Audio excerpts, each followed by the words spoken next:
Boom! Nice. There we You guys go. are too good. Hey, can you guys explain something to me? There's 4 DeLoreans at my local movie theater down here. I thought we were all out of those. I thought the story was there's like 3 left in existence, and You've been saving them for today. The problem was there are a lot of DeLoreans, but there was no DeLorean service shop in order to get it fixed. And one individual went through and he found all the remaining leftover parts from the factory and brought them over. And he's like the only DeLorean parts dealer in the world. I think he's based somewhere in Northern California, I think. But he has extra fenders, hoods and stuff if you need to replace it. Because even though it's stainless steel, it's sort of in a composite body, it still falls apart over time. Huh. Well, I was just curious. I wonder if one day there'll be a movie and then some cultural significance, and in 35 years Teslas will be like hard to get and weird. Aren't they already? With Teslas, the way they're designed, it'd be very easy to create a new body that goes over the underlying chassis. Yeah. You could do like a DeLorean Tesla. What do they call it? Not an homage, like when you do a replica, and you could have like a replica DeLorean with a. Would it be a replica? Well, I guess it wouldn't be because it wouldn't be an actual DeLorean without. Would you like some titles, Tom Merritt? Not to Yes, please. cut off this fascinating discussion of car parts, which I'm very into. We've got iOS gives you the middle finger, which I kind of really love. Get off Nate's lawn, Which I kind of really love. yeah. Pretty good. YouTube gets a red light. Snapchat ate my career path. Taco, and I like all of those, actually. You underestimate the power of PewDiePie. Which one's your favorite, Jenny? Oh, iOS gives you the middle finger because it's accurate. Nate, Scott, you guys got favorites? I like the get off my lawn one. Get off Nate's lawn. I don't have a preference. I think I would agree with Jenny maybe that the iOS gives you the middle finger because it's a two-tiered thing. It's both right. It's literally and figuratively true. Which Roger, what about you? I like middle finger in general. Mm-hmm. Middle fingers. The middle fingers have it. Yay! You heard it here first. He likes Littlefinger. It's his favorite character in Game of Thrones. Loves the Littlefinger. I didn't hear that. The best. I sense a snorb. Well, we haven't done one of those in a while. I know. What's a snorb? Oh, it's a long. Well, I'll send you a Slack link and you'll see. Tom and I. Okay. It's pretty fun. It was basically Scott had the idea of me coming up with weird things to say as concepts for him to draw. Yeah. Oh, We'd that's do great. quick doodles and we'd do them on the regular, and it would be like one of Tom's like weird, it's like weird little not metaphors, but like These little sometimes- one-liner things, yeah. Yeah, and then I would try to illustrate them. It was a lot of fun. I might try that with my girlfriend. She does similar things.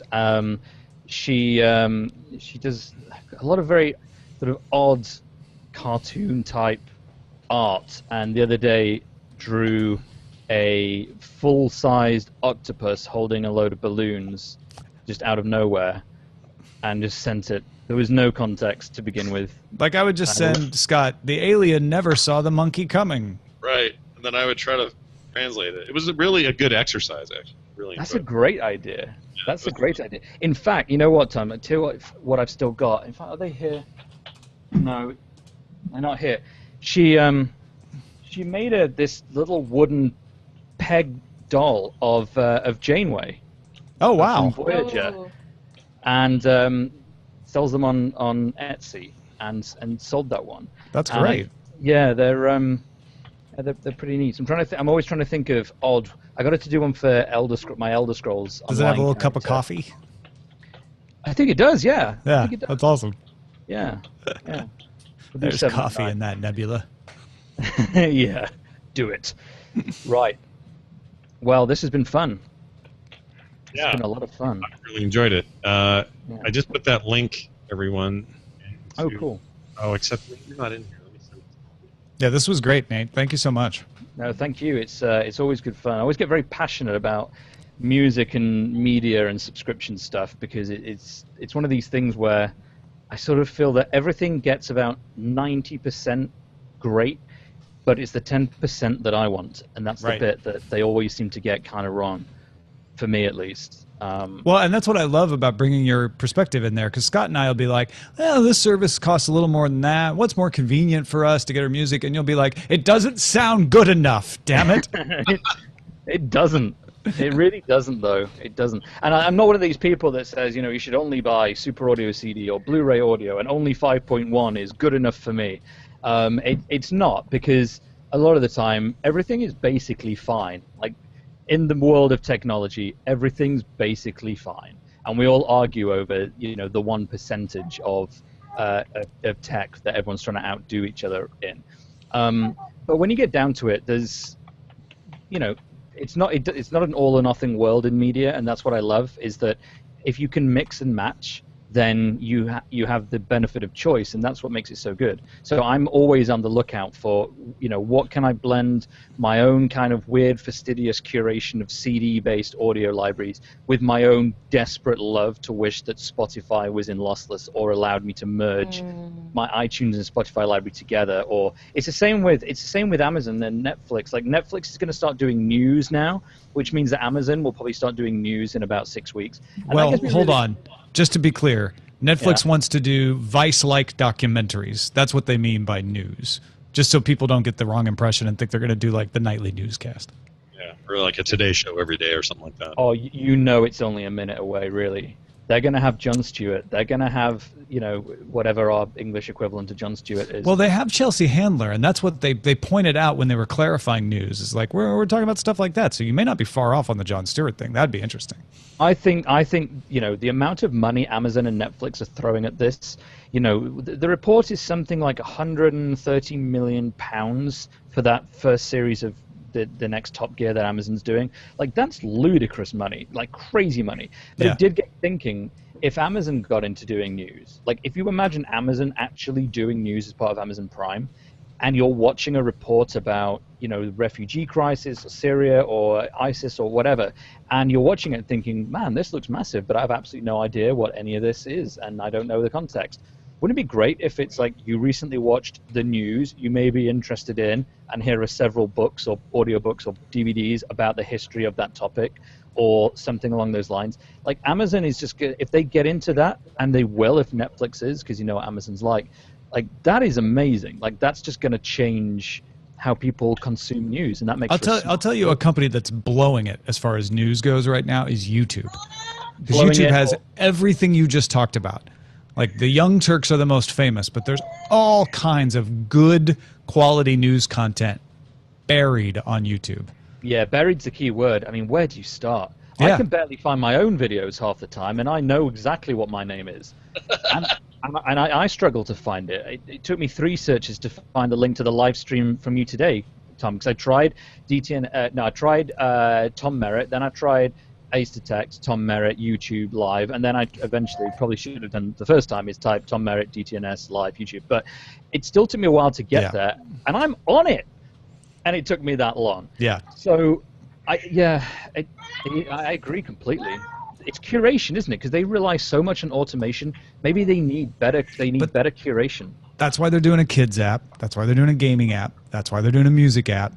They're picking them off in order of profitability. Oh, so you're saying next is news? I don't know if next is news, but it would make sense to me for them to do a news app, because if they had curated news headlined by Young Turks, maybe even with an original funded thing through Young Turks. The sad thing is that's BuzzFeed, right? That's BuzzFeed, Vice, HuffPo.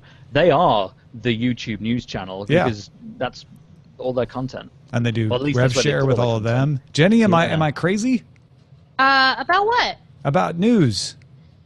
Well, what's your opinion on news? I'm sorry, Matt Flanagan is on me about reading his script. I didn't realize. I was hearing I was not it, trying to call you out in class. I don't have perfect I was just like, memory. we're talking about news, and Jenny's not saying anything. I know, because Matt's all over me to read his draft of a script that he has to turn in. Okay. But wait, tell me in a nutshell your point of view, because I will have a point of view on it. Basically, what you want to come to the front of the room and do the problem for us? Nate said that Netflix and Amazon would be smart to create a news program that would then like send you into other things, like especially Amazon could sell you books, etc. And I was saying YouTube could do all of that right now if they just curated it, but you can't find anything news related on YouTube without running into things that are crap. So like if you know about Young Turks, maybe you find that, but there's lots of great news content on YouTube that is just not surfaced. Yeah, and I think that's because people don't, when people think about news as an entity, they hate it.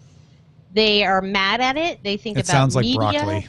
It sounds like broccoli, but when you show them an amazing documentary or you show them a really well-crafted Sunday morning piece, they're like, I love this. You braise it in butter. You actually, I think at this point, need to destroy the terms news and media and journalist and come up with better words that have not been so attacked, or do a really good branding campaign and make the word journalist different than the word media or content producer or whatever, because there is a difference.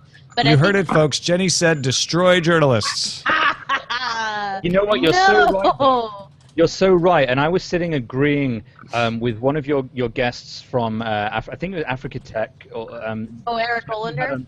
Last week. Yeah, who said, don't talk about Africa like it's a country. It's loads of countries and loads of different languages and cultures and dialects and everything. And it was yeah, they do. Like it was one of those moments where you sit there on a train nodding to your headphones and saying yes, yes, and everyone looks at you thinking, oh, what's having a good time. He's discovered the truth. Because it's something that I've been looking at Bloomberg, because we're looking to launch in big African edition next year, and it really bugs me that I keep saying things like Africa edition, because Africa is not a country. It's many, many, many countries, and I mean, we never do North American anything, and there's only 3 countries. I mean, unless you should count Central America, but generally people only mean 3 countries, and they still don't say North American edition or North American report or anything like that. Well, we just changed the edition name on Bloomberg to be Americas. Oh, so you're just lumping South and North America all together? Yeah. Well, we had to, because it was previously called Global. Yeah. And it's not global really. It's global, but it means America, and so we changed it to be Americas, Europe, and Asia. I think The Economist does an Americas section, but then they also do a U.S. and Canada section separately. They do. Yeah. They have a separate U.S. section. The BBC groups the U.S. and Canada as a single subheading for news. But the Economist also does a separate China one as well, because the U.S. and China are the only countries in the Economist that get their own subheading just due to their financial prowess, I guess, and how much they make up of the world economy. But the Americas include South or Latin America and Canada and the Caribbean. You have the Middle East and Africa. And you have Asia is always the weirdest one to me, because that's like that's over half the world's population. Yeah, exactly. I mean, sometimes we say Asia and sometimes we say APAC, Asia Pacific, and or we say EMEA, which is even more confusing. Europe, Middle East, Africa. Well, it's weird because, for example, Australia, New Zealand, and a lot of the Pacific Islands used to be grouped under Oceania, and then there's a recent trend to kind of group all those under Asia, because that's kind of like, the rising Pacific Rim, economies and all that. But I mean, it goes back to what you were saying about Africa's not a country. All those various locations actually have different governments. They have different cultural histories that don't automatically lend themselves, not just politically but economically in the same mindset. So it's kind of weird, and it does give a false sense or understanding of a region when you just kind of group everything. And it's not to say that groupings are wrong. I mean, for example, I would agree with an Anglo or English speaking, grouping for like Canada, the U.S., Australia, Britain, New Zealand, and I guess maybe half of India. But where there are common cultural ties, where you can make a broad-based assumption, but when you even in Europe, it's kind of weird too for me. Yeah. Are you talking about Scandinavia? Are you talking about the Mediterranean countries? Are you talking about the Central Eastern European countries, they all have, you know, I mean, you just look at the EU and any kind of debate over budgets and enlargement, what to do with Greece, and what to do with Portugal or any of the other countries, or what to do with the Syrian refugee situation. And it's you get all these various viewpoints, and it's never cohesive. I mean, they wanted to, but it's never going to be. I mean, you just can't force it to be one thing. Yeah, it's really very difficult. I mean, it's weird for us because we're in Europe, but no one really here considers themselves like European. You know, we talk about Europe like it's somewhere we're not. You know, we say, oh, it's somewhere in Europe. It's sort of like we're acknowledging that we are the UK, and then there's Europe. I mean, we don't even have the euro. So, you know, we're in Europe, and we're one of the only European countries that doesn't use the euro. And there's a lot of talk going on at the moment about exiting the euro, exiting Europe entirely, which is definitely not a conversation for now. I'm sensing that the general gist of this conversation is words matter. Yeah. Words matter. It's the words matter, but I think, and this is my argument about words, is words are the end product of a line of thinking. And what happens is what you do is you transmit that line of thinking through particular concepts. You imbue words, whether or not they're correct, and that just gets passed around eventually, and it becomes like, oh, that's what you mean. Yeah, I agree. Well, you surrounded yourself with brilliant people. Why is that? How is that? I know. I hate to do this because this is such a cool conversation, but I'm going to have to take us off and go do some other things. But thank you, everyone. No, that's fine. I have to go to bed. So all right. Good night, Nate. So that's fine. But it's such an interesting conversation. But yeah. Well, thank you ever so much for everything. I'll tweet things when they're live. And yeah, they're all live now. Great. Well, and the video isn't because I haven't stopped it yet. But as soon as I stop it, it'll be live. Live, yeah. I've just been looking at Snorb. This is complete and total genius. Yeah, me too. All right. Thanks, everybody. Thank you.